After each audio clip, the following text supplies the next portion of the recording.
Okay, hello, my name is David Pinto. I'm recording a series of videos that relate to stuff that I've done in my life that I found to be valuable, and I'm going to be sharing through Ecosquared. I happen to be the founder of ecological economics, which is a method by which we can change how the system works. So it's not about buying and selling and advertising and marketing and push, it's about pooling. It's about individuals pooling for other people. So, oh, this is interesting, this is valuable, I'm going to share it with another person, and I'm going to effectively add money. Okay, so there's no buying and selling. So we can get viral distribution and revenue generation for content creators.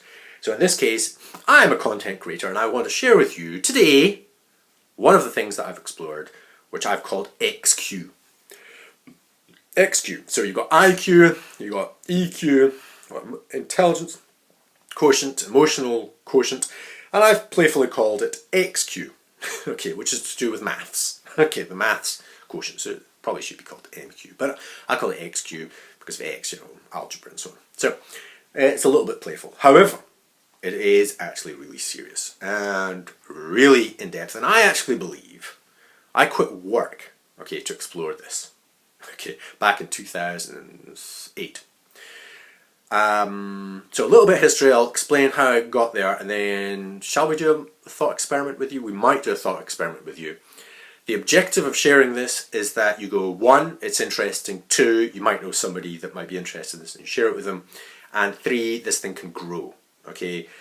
When I finish this and I explore this for a bit, and I'll explore some of it with you, share some of it with you, in fact, look, I wrote some booklets.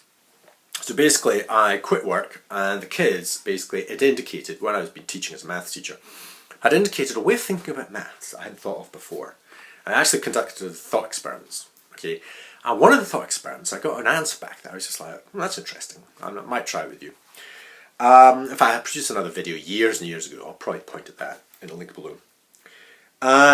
So I disappeared off from education. I thought, oh, better explore this, and I thought, okay, I'll go alone and just explore it in my mind, as it were, just, explore the maths of this. And I wrote up the experiment, and I called it XQ conditional. Okay, and I wrote that up in a month. Okay, so I explored this. I had to do a bit of preparation, and I basically wrote this thing, exploring certain ideas about this way of thinking about maths. Very interesting. But it was so interesting, okay, that there were aspects of it that were morally or ethically I had to be responsible for. Because it's a way of thinking about mathematics that people don't seem to be aware of. Okay, it's quite new. And I thought that one of the things it could do is accelerate AI. Okay, this way of thinking about mathematics might influence the people that are developing AI and help increase the chances of a generalized AI coming into existence. And I realized that if that was to occur, I believe in our current global political economic situation, it will be the equivalent of creating a nuclear bomb. Okay, so if we start playing around with these equations and people start, for example, some Einstein comes up with the equivalent of the Einstein's, what are they called? What are they called? The theories, the field equations. Some genius is going to do that for the equivalent of that, but for consciousness. Okay, so basically equations that effectively capture consciousness and generate consciousness. Okay, and if we have that on the planet with the current political economic situation, basically you're going to get wars. People fighting, or the AI itself might not be particularly happy and start doing things. And so I thought there's a responsibility here. That we cannot just start accelerating this process if we haven't sorted out the planet's politics. So that when we have an AI, general AI, where actually humanity is okay and we're not killing each other, we're bombing each other. And so an AI that grows up, is born in that kind of world, will go, oh, okay, it's cool. I'm conscious, I'm cool on this planet, I'm a new being, great. But if it's brought up and born in a household where people are fighting and shouting, well, we know what human beings are like when they grow up in that kind of environment. So I wanted to avoid that. So what I decided to do was not share this XQ conditional. I can't share this. But what I have to do, you can't let the cat out of the box, but you can't, stuff Pandora back in its conch or box or whatever it is. So I have to share something. Okay, so I shared I extracted bits into the XQ solution, which talks a little bit more towards mind and about how we model mind. And then I came up with the simplest possible version called XQ Simple, which basically starts people off with thought experiments going in that direction. So that's the way I thought would be a good way of doing it. And of course, I wrote these booklets, but then didn't share it with anybody, because then you have to sell and promote and everything else, which is something I'm just not interested in. So I had to come up with Ecosquared to come up with a methodology where we can share financially in a viable way things like, for example, AXQ. So I don't have to be a salesman. Okay, this is obviously not a sales talk. And people share things that are valuable. So if people think XQ is valuable, it'll get shared around and it will grow naturally because people are interested. No institutions, no pushing of institutions and qualifications and all the legal stuff and all the basically bullshit that we have going on that are effectively trying to protect us, all right, but slow things down. So XQ solutions are very unusual. XQ is very unusual. And if I went to, and I've been to a university department, and just even the possibility of suggesting what I'm going to say, it's difficult. Okay, I've happened to have bumped into two mathematicians at the time that over the years. Okay, and both of them look at this and go, "It's not maths." And I've spoken to two abbots one abbot and another kind of really significant Buddhist practitioner, and they said, "Well, it's not Buddhism, and it's not meant to be." Okay, but it happens to be an internal way of thinking about mathematics. God, all of that is just the background. What is actually XQ? Well, once I explored it, I came back and I thought, okay, so how do I link it into what people currently understand? And I did a little search and I found there's a thing called philosophy of mathematics. And there's a handful of people on the planet that are really interested in the philosophy of mathematics. It's like a little branch. And I read one of the books and I approached one guy called Brian Rotman and The Sign of Mathematics or something. And wow, okay, postmodernist thought and language is incredibly complicated. If you do any postmodern stuff, any postmodernist or anybody who's experienced any postmodern stuff, it's incredibly opaque basically. The convolutions because of language and the deconstruction of language itself in the process of communicating, nightmare, okay? No equations, no maths in this book, okay? One very interesting idea to do with the fact you can't extract counting from a thing. So for example, these are 3 books, 1, 2, 3. So we could say we can extract the number 3, whereas this guy was saying that was called empiric or empire maths or arithmetic, and he said you can't do that with this new form of maths or arithmetic. So it has to be this one book, this one book, and this one book. So it's 1, 2, 3, these books, these 3 books. Okay, you don't extract the 3 away from the things that it's being described. Wow. Okay, so, and that was that's probably his biggest idea in there as far as I understood. But he also came up with a way of describing mathematicians or types of maths, and there were 3. And there was the Platonic mathematician, who's basically the person who thinks that there is a third world, like whatever his name is, Popper's third world, where there is a third world where cubes actually exist, okay, and tetrahedrons and dodecahedrons and icosahedrons and these things and Pythagoras' theorems and da-da-da, and they already exist and we're just kind of like discovering them, okay, like another country, okay, so you've got the Platonic mathematicians, which is very, very close to physics. So it's basically maths as applied to physical objects, which has been what most maths is. Most maths that we've developed is the application to physical objects. Getting on land on the moon, okay, exploring the universe, all right? What they're doing at CERN, trying to explore what the actual matter is, all right? The second one is the formalist mathematician. And we're talking about Hamilton, beginning of the 20th century, saying, we can mathematize absolutely everything, all right? We just have to, we have to work out what is the mathematics of itself.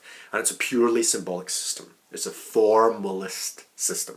So you're basically going, look, if we treat a as a number, and a squared plus b squared is equal, and we have these rules, and if we follow these rules, what is possible? It's got nothing to do with Plato, nothing to do with cubes or anything to do with physical reality. It's to do with just symbolic logic. Okay, and that's pure maths. That's what's considered to be mostly pure maths. Okay, great. And then there's a third category. The first one basically is dependent upon there being cubes in this third world. The second one is based on the fact that there is symbolic logic, so computers can do that too. And the third one basically said intuitive mathematics. Okay, and the intuitive mathematics requires a mind to do the maths. We know about this one, basically physics. We know about this one, pure maths. No information about this one. I mean, no information about this one. What's going on in a mind, okay, for mathematics to occur? Very little information about that. Doesn't go into it at all. And as far as I know, a lot of people don't have a clue. Okay? Or Einstein said, how the fact that any maths makes any application to physical reality is like amazing. Okay? No understanding why. And that's what XQ is. The XQ is this bit, and it's basically what is happening in a mind for maths to occur. So while I was teaching, that's what I was doing. I was interacting with young minds that basically had no idea what negative numbers were, and then after a period they were doing and manipulating negative numbers. What's going on? And it's a bit like this, right, with words, where this is designed to eat and to breathe and to make noises, not to talk. That tongue, the idea that we're breathing and we're making these sounds in order to communicate complex, well, what? Thoughts, whatever those are, amazing, okay? So similarly, what is going on in our meat brains, okay, that's basically grown up in trees and across the Havana or something, and savannah, across the savannah, you know, wandering around amongst trees and grasslands and working together collaboratively as monkeys, and all that kind of stuff, evolution, blah, blah, blah, and checking each other out and eye contact, making sure, you know, who's the alpha male and all this kind of stuff. How on earth that process, that processing that's been developed over thousands of years, and then with language and complexity, is doing maths. You know, can count, can add. And you might think, well, that's millions of years. That's like tricky to work out. But it's also children, babies. You know, babies looking at reality. Oh, look, this is a physical object. This is a liquid object. This is amazing. Oh, what's this human being thing coming at me? And that processing that happens, and at some stage or other they're counting, and you know, they're adding, and they're subtracting, and they're doing all this kind of, well, sorry, how? Okay, what is going on in their minds for this to occur? That's what XQ is. Now, this might just sound like a whole bunch of words. It's like, well, okay, so how do we explore this? The methodology for science, okay, uses a certain form of use of mathematics.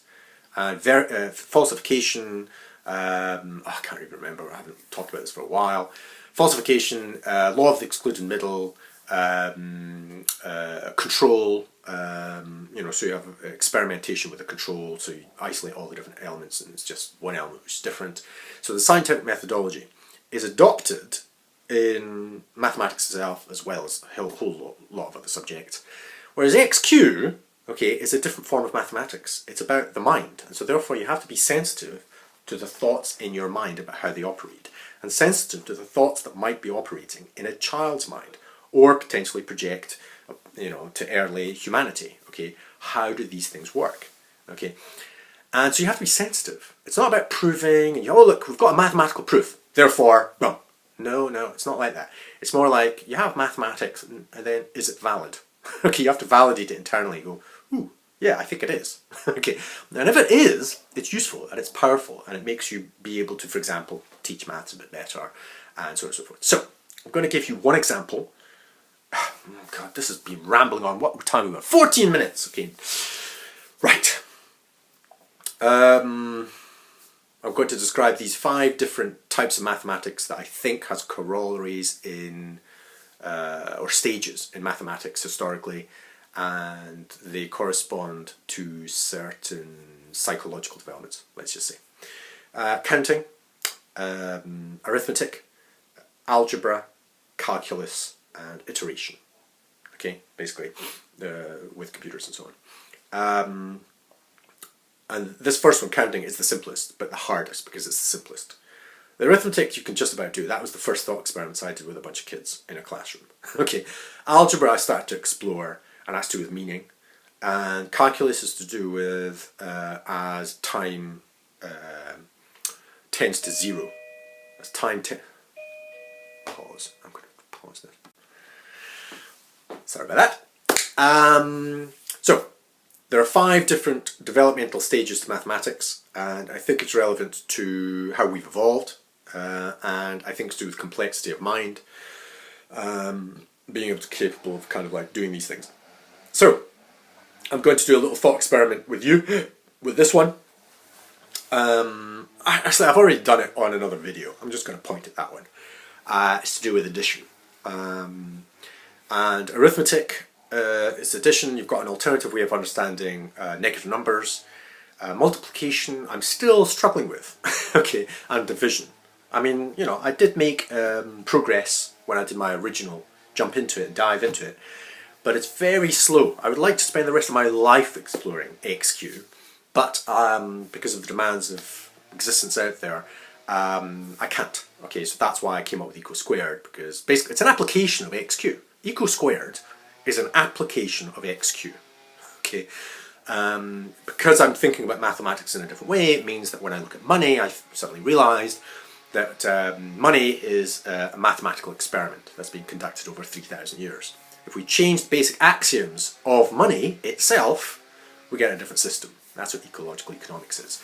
So basically we treat money as a vector, not a scalar, and it just, you know, produces different results. There's no buying and selling in Ecosquared, there's no marketing and advertising, money is not used as a form of exchange, and so on and so forth. Okay, so it's a different system.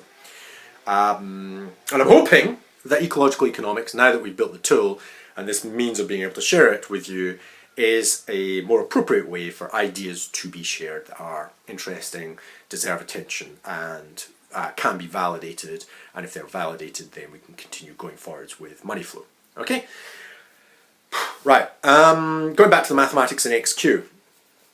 Okay, I'm just going to, this little observation, okay, I'm just going to start talking about counting. I'm really bad at this. Okay, I used to be really good at this, but I'm kind of leading you to an answer here. So I used to find this a bit annoying when teachers would ask questions and they had the answer.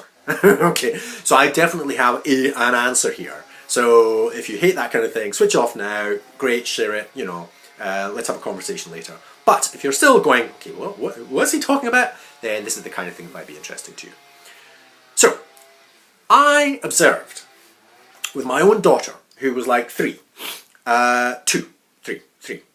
and she could count. She could count up to 20. 1, 2, 3, 4, 5, 6, 7, 8, 9, 20. Brilliant. She was really good at it. However, she couldn't count objects. 1, you know, 2, 1, 2, 3, 7, 14, 6, 5. Got any kids yourself, you'll notice this. It's really funny, okay? And it was very weird that she could count to 20 easily, but she couldn't count things. And of course, kids go to school, and there's a whole bunch of kids in a classroom, and you know, they're distracted, running around, da da da, and then they're going to do some arithmetic or maths or something, or counting, and the kids are sitting there going, right, okay, 1, 2, 7, 42. And then there's a kid that's going 1, 2, 3, 4, 5, 6, and they could do it with anything. And they start going out and count the leaves on the trees, and they got really excited. And the other kids are going like, wait a minute, how are they doing that? What are they doing? How are they doing that? And they get a little bit stressed. And that's your beginning, okay, for kids getting a bit stressed by maths or the language thing. How is it they can read the words? You know, what are they seeing in these letters? I can do the letters A, B, C. I can do the letters, but what? You know, how are they? Or they in fact learning letters D as opposed to A. Wow! And the other kids are doing it. You're like, okay, what are they looking at? What can they see in this thing? E, X, you know, and they don't know what the letters are. And the other kids are. I mean, it drives you nuts, alright? So you can understand that some people, like, you know, get encouraged by that and want to learn it, and other kids just go, and start getting scared by it. And so that's your basic attitude towards the maths or English or different subjects. Well, it's basically English and maths. We'd like to avoid that at all costs. Okay, so if a kid can count, why is it they can't count objects? Interesting, yeah? Well, there's an answer for that, psychologically. It's not to do with biologically, psychologically, you know, like the neurons. It's to do with something in their minds operating, and consciousness and understanding and awareness of it, and being able to do it. Just being able to do it, basically. Okay, being able to perform the function of counting. Okay, so here's another one. I was teaching some adults who had problems with maths. I mean, like super stressed with maths. They were adults working in jobs and everything else, but they really got stressed out with maths. I mean, basic maths. And they were describing a scenario where one of their friends' children or something or other could, and did this, all right, very, very small child, maybe even less than 2, all right, would go up the stairs. And the kid would go 2, 4, 6, 8, 10, 12, and as they went up the stairs. Okay, kid couldn't count. So they were relating to me, saying, yeah, I knew this kid, you know, I heard of this kid. And they would count 2, 4, 6, and I was like, wow, you might have a story like that. And I was like, oh, that's interesting. I wonder why. I wonder why. My idea was, and this is the kind of thing you have to go, well, okay, so what's going on in a mind for that to operate? And my suggestion was, and you might have a different idea, okay, but you're trying to enter into what is the mind of the little child doing. And it's basically, as far as I can understand, counting its right leg. Okay, so basically it's going to, 2, 4. Now you can see there's another one.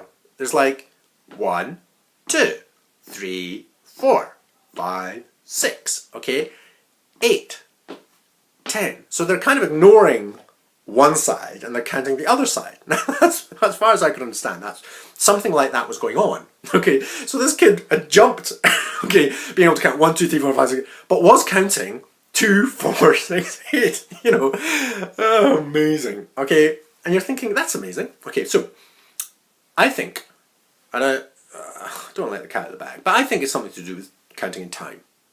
Okay, counting patterns in time.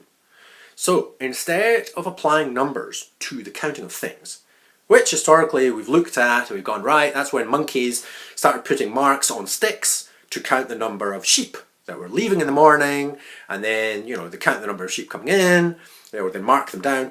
Oh, wait a minute, we've still got to count a mark on the stick left. It means there's one of these sheep missing. They go wandering about and they find it and they go, ah, it's great. And that's why we have these counting sticks. That's the first known use of counting. Okay, people weren't actually counting, but they were counting things on a stick. They were putting marks on a stick. So they weren't really counting. They didn't have numbers for it. They didn't have symbols. They didn't have any words, I don't think, for, you know, 1, 2, 3, 4 and all these things, but they just had these marks. Most societies, pre-literate, non-literate societies, go 1 to, they've got a number for 1, they've got a number 2, and I think they've got a number 3 maybe, and basically many. 1, 2, 3, many. Okay, so 7, 8, 52, it doesn't really matter, many. Of course, people can discern between 7 or 8 bananas, but they don't have a word for it. Okay, so they can say, wait a minute, somebody's taken one of the bananas, but they don't know that it's specifically 8 and specifically 7. Okay. Animals also, I think, have a sense of, and there's a term for it psychologically, and that's hardwired into our brain, being able to spot patterns and saying, okay, there are 3 letters, all right, and there's, you know, however many letters there, and there's some there, and you can just kind of see the total number. It's not counting them, it's just see them as a kind of like a group. Actually, we explored that in the other thought experiment, which I did with the kids. Okay, it's very interesting. And it's to do with categorization perception. Okay, that's what the second group is. Arithmetic is basically perception. Okay, now this one, so counting, I think it's to do with patterns in time, and that's what this is. This verbal stuff, this yabbering about, is patterns in time. Now that's a different way to think about mathematics. Even mathematics about this, if you think about it, if you've seen it, you probably think, well, mathematics, oh wait a minute, it's frequencies. And you get this kind of pattern of the volume going increasing and decreasing, and the amplitude because of the volume, and the frequencies, and the high frequencies and low frequencies, you can analyse the buggery out of it. And that's what they're doing at university. They're trying to work out how any of this works by analysing the thing, the sounds. Okay, whereas, okay, XQ doesn't do that. XQ is basically saying it's a pattern in time. It's a pattern in time. Now, a pattern in time, the most basic pattern in time is, wait a minute, that's like a beat, a heartbeat, okay, dancing, round a fire. And the idea that you can imagine some monkeys kind of going, and going, and just kind of sharing this idea that you can play with this pattern in time. Okay. Now the idea of representing the pattern in time with symbols, words, whatever, is a slightly different thing. We're not interested in the representation, because that, in the three forms of maths, that's the middle one, the formalization. Okay, so again, when we're talking about music, we say there's a relationship between mathematicians, people who are good at maths, and people who are good at music. Well, quite often it's because they can do this symbolic representation of both. So the middle form of maths, the formalist, can represent mathematics in a formalist way. And the same way with music, you can represent music in this formalist way, and you can read the music, and therefore you can play the music. Well, brilliant. Okay. However, if it's not the representational form, and there's something about patterns and sound, and I think that we can hear music quite well without having a clue about reading music. That, okay. And we can also sing, and we can also produce music, and we can, you know, even instruments without having a clue how to read music. And there are musicians that have done that. So what's going on? What is going on in our minds to hear music and to be able to play music? What is going on in our minds for language to make any sense, to produce sounds, and for meaning to be being produced by me, for example, in this case, and by you in your listening, okay? And that processing, okay, is what XQ explores for maths itself, okay? And so there are some, like, effects, like, for example, they say that maths is the universal language. So if we go to another if we engage another alien being, it'll be communicating through maths. That's what Carl Sagan did, contact, and so on and so forth. You send some, prime numbers, communicate through prime numbers first. Okay, that kind of stuff. All right. However, if it's actually, and that's valid, if it's a universal language, okay, well, how is it related to language? How is mathematics an actual language? Okay, and that's what, patterns in time and then arithmetic as a language. And that's what algebra starts doing. It's like, wait a minute, a meaning, okay, discerning meaning. And that's what the XQ interpretation of algebra, I think, is in that direction. Okay, it's therefore, if we derive equations that themselves are formed to do with meaning. It's not that they're modelling meaning, it's not a representation of meaning, it's what's the meaning in the actual maths. So it becomes a reflective surface. It's not a evidence of something. We're not modelling an objective thing again. No, it induces the mental state. So a computer doing a certain form of mathematics is artificially intelligent. Okay, it's not that it's modelling artificial intelligence and therefore we produce artificial intelligence. Is that by doing the mathematics, it induces the self-reflective state. Okay, meaning. Okay, so it's a completely different way of thinking about stuff. That's why I didn't promote it, didn't publish it, and I won't. Okay. However, I'm willing to share, kind of the thoughts about these ones because that's as far as I got basically. I'm going, well, I think it might be related to these other forms. But I'm not smart enough to explore those, and it's very slow. It's very slow progress because you've got to kind of check it in your mind, and you need a lot of time and patience to do that. And also, I'm not that bright. So this XQ, right? It's an alternative way of thinking about mathematics.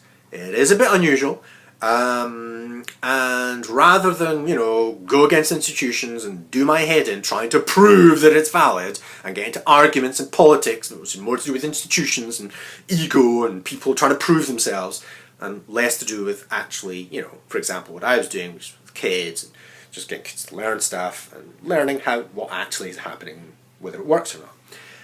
And so it's up to you now. This has been a long exploration of this. I can't imagine anybody's going to watch this unless they're genuinely interested. So please share this with people that you think might genuinely be interested. And if it is valid, well, let's get together. I'm happy to explore it now.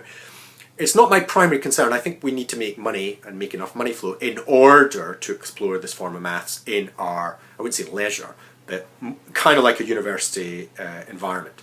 I.e. it's being paid for and we don't have to worry about making money. That's the benefit of the university. You shouldn't be sitting there going, oh, I have to make money. No, you're exploring certain things of intellectual interest that might or might not have application. And that's the whole point about that environment of a university or a monastery. Okay, so we do want to create that kind of environment for ourselves so that we can explore questions of XQ for a year or a decade. Okay, you can imagine somebody sitting kind of exploring this stuff for a decade and at the end of it going boop and come up with an equation and people go, bloody hell, amazing.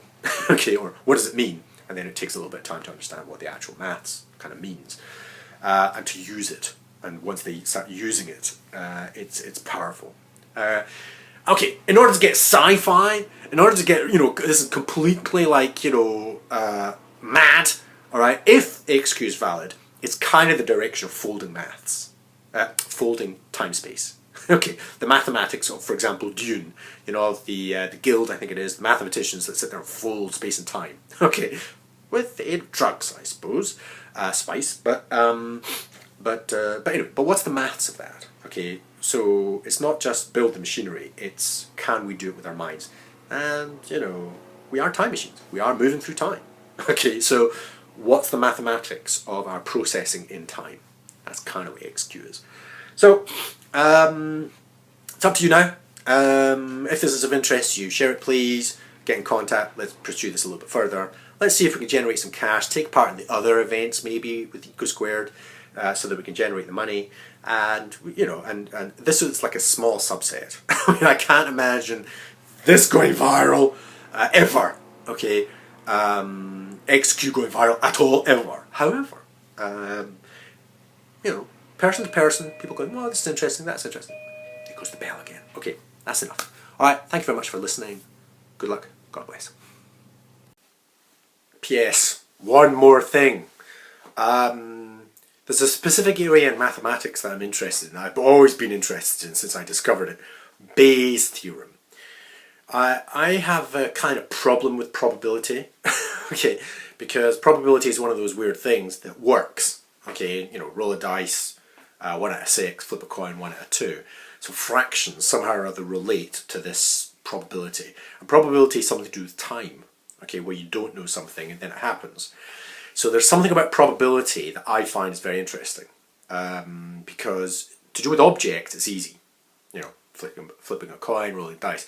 But in terms of, for example, will I finish this video? Will you finish this video? Will something work? Will somebody respond? Will I end up later eating pasta for lunch? Now these are all probabilities, but of course it's dependent upon my actions, and so my actions influence the results. And so therefore probability to do with social effects. We're not talking about probability between two teams, okay? Badminton players and football players. That's kind of objective too. But it's to do with whether you are actually a participant in the probability itself.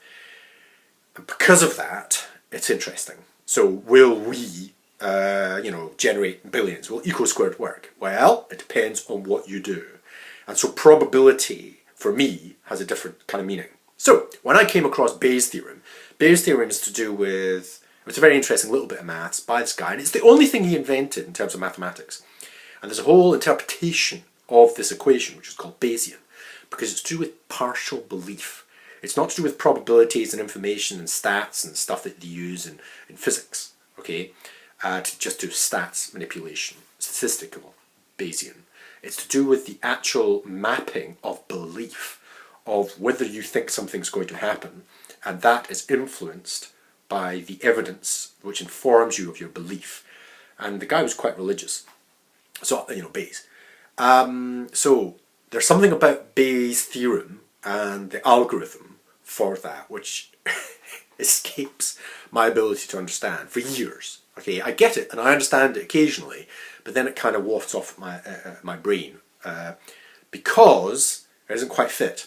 And recently, and here's the bit that's interesting, recently I've focused on it and I've thought about that and logical, what are they called? Truth tables. True, false, and an and function or an or function. And also another area to do with prisoner's dilemma, stuff like that, where, well, you know about prisoner's dilemma, game theory, and another little area which my mind has kind of circulated around, can't quite remember that one. So anyway, so recently I've just explored this again and I thought, because the Ecosquared thing hasn't gone viral, run out of money, okay, we're getting some money in, but in this little period of time, I focused on the Bayes Theorem again. I thought, can I actually produce some solid bit of maths? And I think it's going to be around this area, where we have some maths, and basically we are mathematizing some form of social engagement, using traditional maths, okay, but we're using it to model social dynamics. And it's kind of XQ. And Bayes Theorem and this prisoner's dilemma and truth tables, that thing, okay, is very interesting. And the one thing that I've contributed, invented, I guess, although I haven't mapped it to what's actually currently out there, is to do with a double set, a double truth table. Okay, and it's to do with the fact that you've got your own reality, I've got my own reality, and you've got your interpretation of me, and I've got my interpretation. Well, actually, this is a video, so I don't have an interpretation of you. But if I know you in the real life, I've got my version of you. And what we do when we interact with each other is we're kind of having, it looks like we're communicating, but actually we're kind of simulating each other and all that kind of stuff. And it's to do with whether we're really listening to another person or we're just compiling information in our own heads. It doesn't really matter who's saying anything. Okay, we're trying to interpret it in our own reality. Now to mathematize that in a very simple model, I think is to do with Bayes' theorem. Okay, or at least I've done it. I've done something like that. Kind of more to do with the truth table. And it's to do with two people and their realities and how their realities engage. And I've actually got a solution, okay? And it's to do with a box of 4 things. I don't know if I'm going into this detail, but it's trying to indicate this area.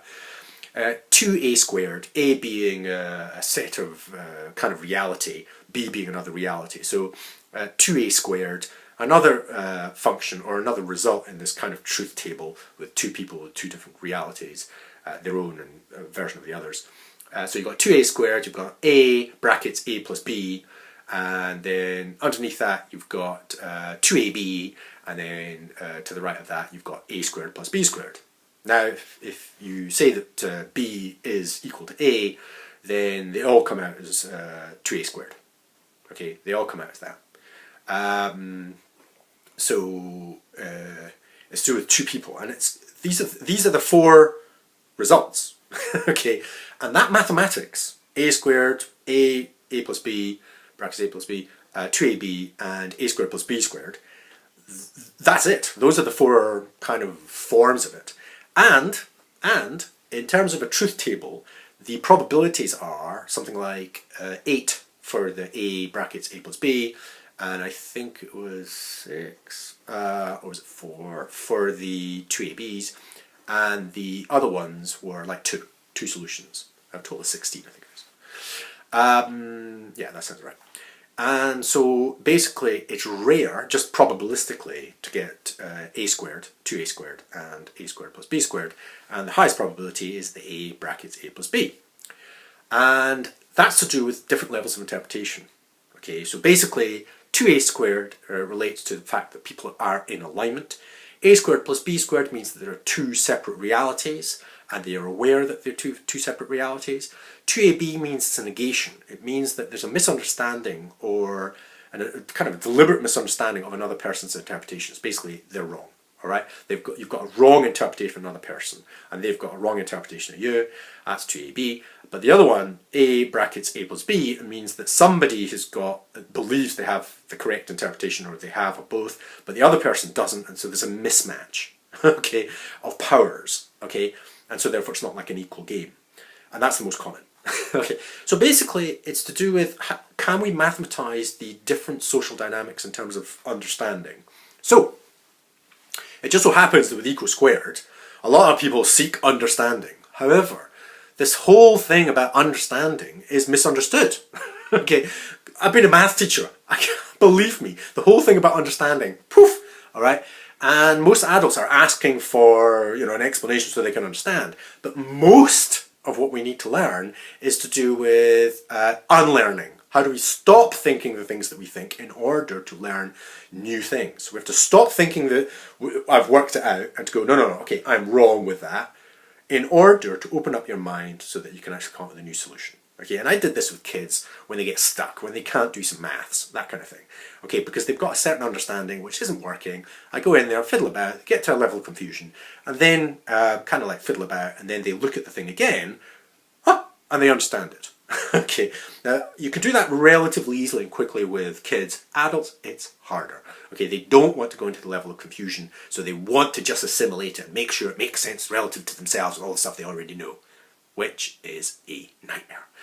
So anyway, so this A squared, you know, this little format and the truth table and the Bayes theorem and the prisoner's dilemma, basically there's a solution in there. There is a solution in there, and if it is, if we manage, and this is an invitation to those people who might be interested, okay, in this form of maths, but I would like to crystallize that and see if we can pull that together now, this month, all right? So that when you look at this maths, you can kind of see why it's valid, the maths is valid, and when you're engaging somebody, in which state are you in? Okay, because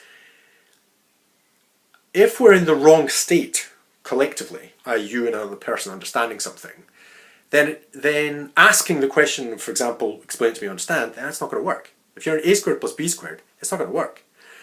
So, yeah, okay, so it's about, so when I'm saying, or somebody's saying to you, no, it's not about understanding, or understanding is not working, stop doing understanding, and you need a different strategy in order to get to the point where you can comprehend a thing that you've never understood before, okay, that wasn't possible with the current headset that you've got.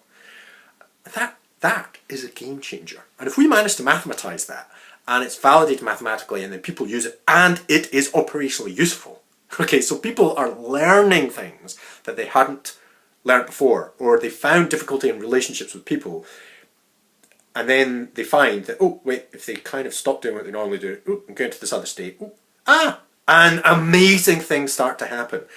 So basically 2A squared means it's like, wow, you're in alignment and you're really moving forwards really powerfully together. Okay, wouldn't that be amazing? I don't know. Okay, it's a little bit of maths. I don't expect math validation. I don't expect professors and universities to go, whoa, look, this is an amazing bit of maths. It's way too slow. Okay, however, if we manage to produce the maths and it's useful, that's it. That's the thing that's useful. And who cares about whether the institutions, they'll eventually catch up, all right? But it's whether it's actually practically useful. Okay, so it's applied XQ. Applied XQ, which is what Ecosquared is.